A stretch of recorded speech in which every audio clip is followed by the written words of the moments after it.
आइए हम मेरी भविष्यवाणियों की पुस्तक में से आज के वचन को पढ़ते हैं।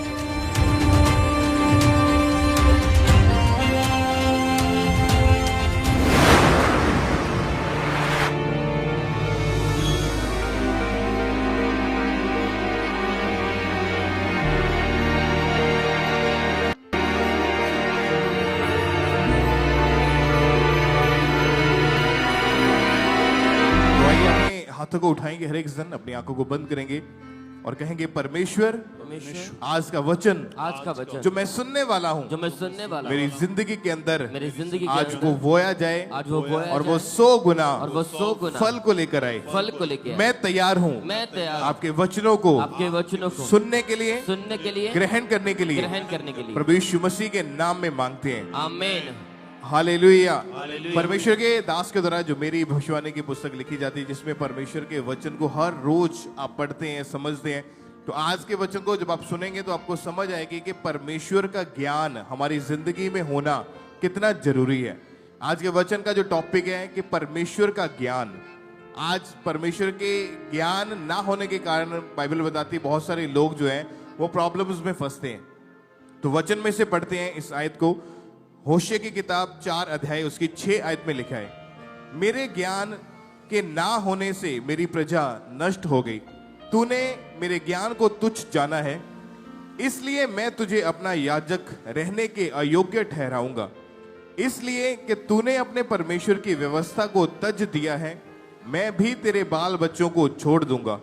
परमेश्वर के दास इस वचन के द्वारा हमसे कहते हैं, मेरे प्रियो, परमेश्वर कहता है कि मेरे ज्ञान के ना हो प्रजा नष्ट हो गई है। शैतान की वजह से नहीं। आज लोगों की जिंदगी से शैतान क्यों नहीं जाता? क्योंकि वे मसीह में होने के बावजूद भी शैतान को महिमा देते हैं। वे कहते हैं कि ये दुष्ट आत्मा मेरे जीवन में 20 साल से है, ये जादू टोना मेरे जीवन में 10 साल पहले का है, जबकि परमेश्वर ने बाइबल में एक भी जगह नहीं लिखा कि शैतान की वजह से मेरी प्रजा नाश हो गई। बाइबल बताती है कि धार्मिकता के लिए मन से विश्वास किया जाता है और उद्धार के लिए मुंह से अंगीकार किया जाता है। अगर आप परमेश्वर के समान धर्मी होना चाहते हैं तो आप मन से विश्वास करें कि प्रभु यीशु मसीह मेरा उद्धार करता है, और अगर आप उद्धार चाहते हैं तो आपको मुंह से अंगीकार करना पड़ेगा। उद्धार कौन सा? बाइबल सिर्फ आत्मिक उद्धार के बारे में बात नहीं करती।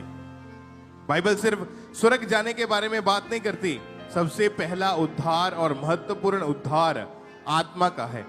जब आप प्रभु यीशु मसीह को मुंह से अपना उद्धारकर्ता ग्रहण करोगे तो अनंत जीवन को पाओगे। उसके बाद आपके शरीर का उद्धार आता है, जिसमें आपकी चंगाई का, आपके परिवार का, बिजनेस का, फाइनेंस का उद्धार होता है। यदि आप अपने मुंह से यह कह रहे हैं कि ये दुष्ट आत्मा मेरे जीवन में 45 साल से है, तो आप अंगीकार कर रहे हो। अगर अंगीकार करने से आपको चंगाई हो सकती है तो अंगीकार करने से शैतान भी आपके जीवन में आ सकता है। अगर अंगीकार करने से आपके जीवन में छुटकारा आ सकता है तो अंगीकार करने से आपके जीवन में बंधन भी आ सकते हैं।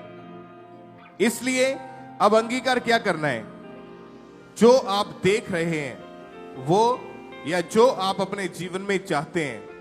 आदम और हवा मूर्ख बन गए जब शैतान ने कहा कि देखो, और उन्होंने आंखों से देखा कि फल सच में खाने के लिए बहुत स्वादिष्ट है, जबकि उन्हें यह सोचना था कि परमेश्वर ने हमें जो कहा है वो सच है और जो हमें दिखाया जा रहा है, जो हम महसूस कर रहे हैं वो गलत है। क्योंकि महसूस करना शारीरिक होता है जो हमें परमेश्वर की ओर जाने से रोकता है। इसलिए आपको परमेश्वर के वचनों का ज्ञान होना चाहिए। जब आपको वचन का ज्ञान रहेगा और आप उसके अनुसार अपने जीवन में अंगीकार करेंगे, उसके अनुसार चलेंगे, तो आप उद्धार पाएंगे और आशीषित होंगे। यीशु मसीह के नाम में ऊंची आवाज में कहें आमीन। अपने हाथों को उठाएं, आंखों को बंद करें, कहें परमेश्वर ये वचन जो आज मैंने सुना है, मैं इसके अनुसार अपने जीवन को व्यतीत कर सकूं। परमेश्वर मैं अपने मुंह से पॉजिटिव अंगीकार करूं, ताकि मेरी जिंदगी में कोई भी काम शैतान की तरफ से ना होने पाए। मैं अंगीकार करता हूं कि मैं चंगा हो चुका हूं, मैं चंगी हो चुकी हूं। मैं अंगीकार करता हूं मैं आशीषित हो चुका हूं, मैं ब्लेस हो चुका हूं प्रभु यीशु मसीह के सामर्थी नाम में। आमीन। ऊंची आवाज में थैंक यू जीसस। परमेश्वर के गहरे वेदों को परमेश्वर के दास के द्वारा जानने के लिए और ऐसी और नई वीडियोस को देखने के लिए हमारे YouTube चैनल को सब्सक्राइब करें और साथ में बेल आइकन को प्रेस करें, ताकि ऐसी और नई वीडियोस की नोटिफिकेशन सबसे पहले आप तक पहुंच सके।